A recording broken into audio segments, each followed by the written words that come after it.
I'm 9 years old. I have rose-petal cheeks and stardust freckles. I'm your altar girl.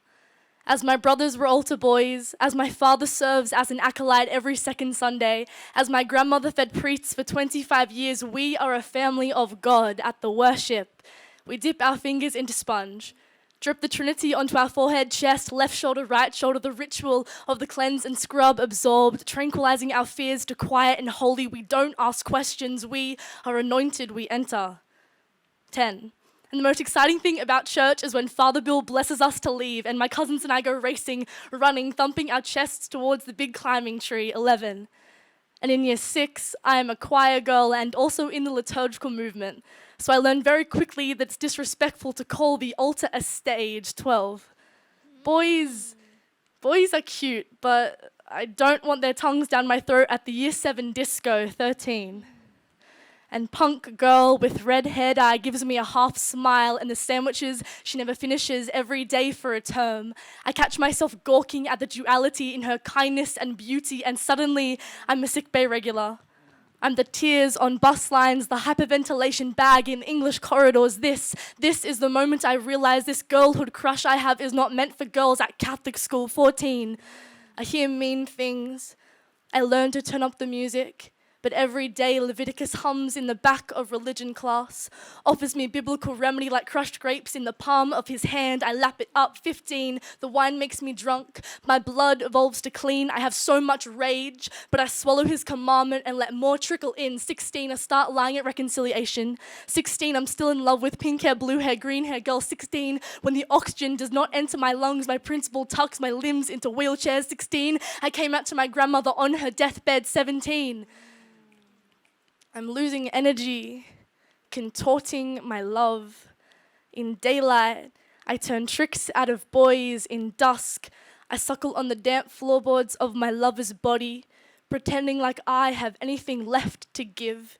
And although my exhaustion lessens in her heat, I do have shame. 17, after months of fighting over whether or not we would wear corsages to our year 12 formal, in a last-minute decision I bring 2.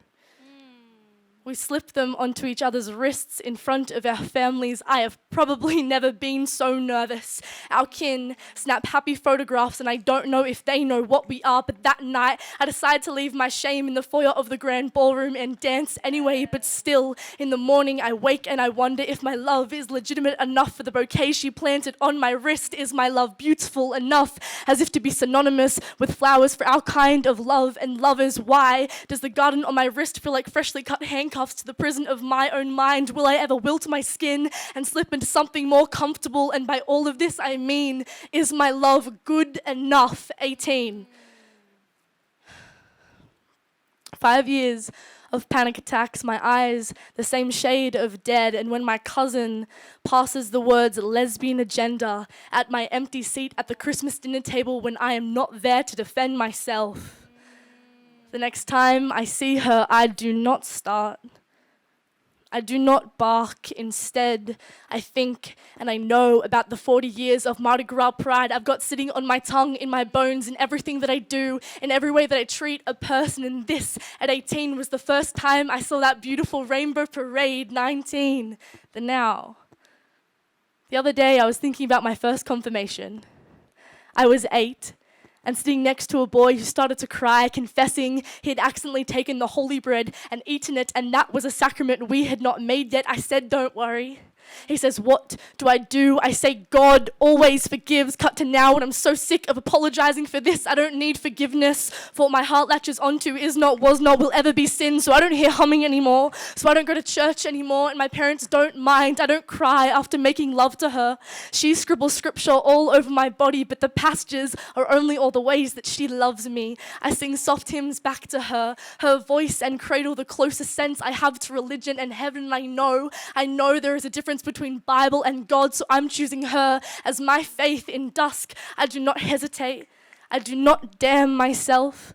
I do not damn myself as I nestle into her Milky Way chest, lungs full of birds singing, the kiss is pure. We are anointed, we are pure. I'm learning to kiss her. I'm learning to kiss her in daylight.